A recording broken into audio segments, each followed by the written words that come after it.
A ciencia avanza publicando investigacións, eso está claro. Pero, a ver, que pasa cando o sistema se torce?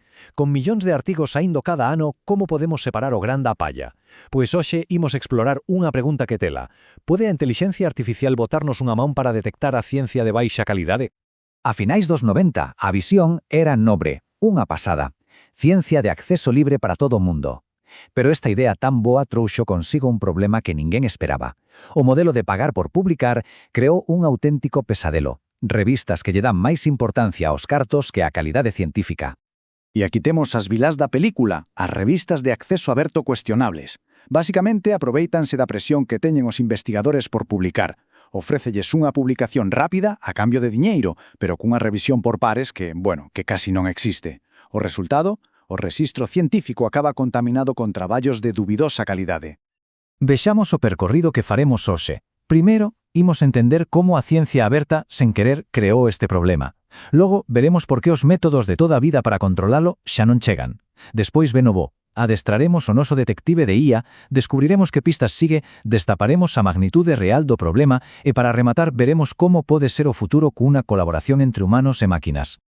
A idea do acceso aberto era rompedora, fora barreiras de pago e que o coñecemento fluíse libremente. Pero claro, ao cambiar a carga do pago, pasando dos lectores aos propios autores, abriuse unha porta que algúns non dubidaron en aproveitar para facer negocio. Esta liña de tempo móstrao perfectamente. O ideal dos 90 converteuse nun modelo de negocio na década dos 2000. E xa nos 2010, a presión por publicar, xunto cos pagos directos dos autores, crearon o que se chama unha tormenta perfecta. O caldo de cultivo ideal para que estas revistas de baixa calidade medrasen como cogomelos. A comunidade académica, por suposto, intentou loitar contra isto. Durante anos, distintas organizacións traballaron arreo para manter un control de calidade, pero a cantidade de novas revistas que aparecían era tan brutal que simplemente os superou. Temos iniciativas moi importantes como o DOAX, Cabels ou a famosa Lista de Vial que actuaron como vixilantes. Crearon guías e listas, revisando a revista suma por uma para axudar a comunidade científica a escoller ben onde publicar. Pero cal é o problema do método manual? Pois que ten un límite. É un proceso lento que sempre vai por detrás de problema.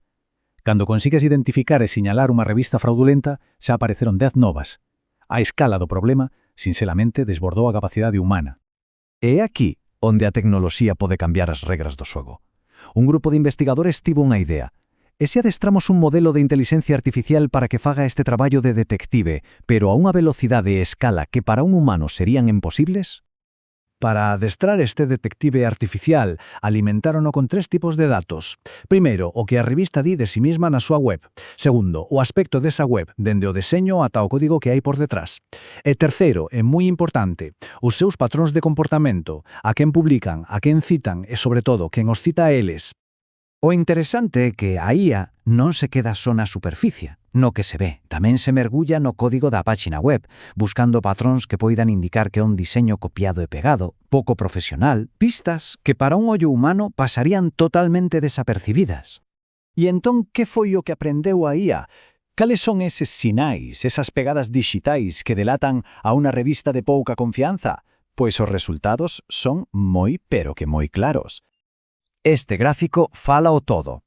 A información da web axuda, sí, pero o que de verdade delata a unha revista son os seus datos bibliométricos.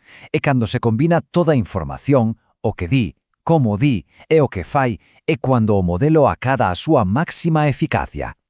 A IA atopou patróns de comportamento moi claros. As revistas cuestionables tenden a citarse moito a si mesmas e a publicar autores con baixo impacto científico. Pola contra, as revistas lexítimas mostran unha gran diversidade de citas e publican autores con traxectorias máis sólidas. Pero se hai unha pista que destaca por riba de todas é esta, unha taxa de autocitación altísima. Isto é un sinal de alarma clarísimo. Indica que é un sistema pechado que só busca inflar as súas propias métricas en vez de contribuir de verdade á ciencia. Co detective xa adestrado, os investigadores puxérono a traballar cunha base de datos enorme de revistas que nunca foron avaliadas. E o que atoparon revelou un problema moito máis grande do que ninguén imaginaba. A cifra é impactante. O modelo identificou 1.437 revistas como potencialmente problemáticas. Moitas delas voaban por debaixo do radar. Non estaban en ninguna lista de vixilancia. E o impacto disto é xigantesco. Non falamos de 4 artigos perdidos, non. Falamos de centos de millares de artigos que, a súa vez, recibiron millóns de citas. Isto distorsiona por completo o coñecemento científico. E ollo, que isto non é algo que afecte só a investigadores con poucos recursos. Ata investigacións financiadas por axencias do máis alto prestixio acaban publicadas nestas revistas, o que demostra que o problema é sistémico e afecta todos os niveis. Entón, a IA é a solución definitiva a todo isto? Pois non. A clave non é que a máquina sustitúa o xuízo humano, senón que o complemente. O futuro pasa, sen dúbida, por unha colaboración intelixente. É super importante entender as limitacións.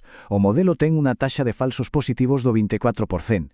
Que quere decir isto? Pois que casi unha de cada 4 revistas que a IA sinala como sospeitosa podería, en realidade, ser perfectamente lexítima. Polo tanto, a IA non é un xuiz, é máis ben un sistema de alerta temprana. Aquí está o miolo da cuestión. A IA ten a forza bruta, pode analizar miles de revistas nun momento, pero faltalle o matiz, o contexto, a capacidade de xuízo que só pode achegar un experto humano. A IA fai a primeira criba, pero a decisión final ten que ser nosa. Os propios autores do estudo deixano ben claro que a IA marque unha revista non é unha condena, é o sinal de partida para que os expertos humanos fagan unha revisión máis a fondo antes de tomar calquera decisión. E todo isto lévanos á pregunta final. Temos unha ferramenta potentísima, capaz de sacar á luz as zonas máis escuras do mundo académico. Pero a verdadeira pregunta agora é: como usamos este poder de forma responsable? Como nos aseguramos de que sirva para fortalecer a ciencia e non para crear novas inxustizas? O futuro da integridade científica podería depender desa resposta.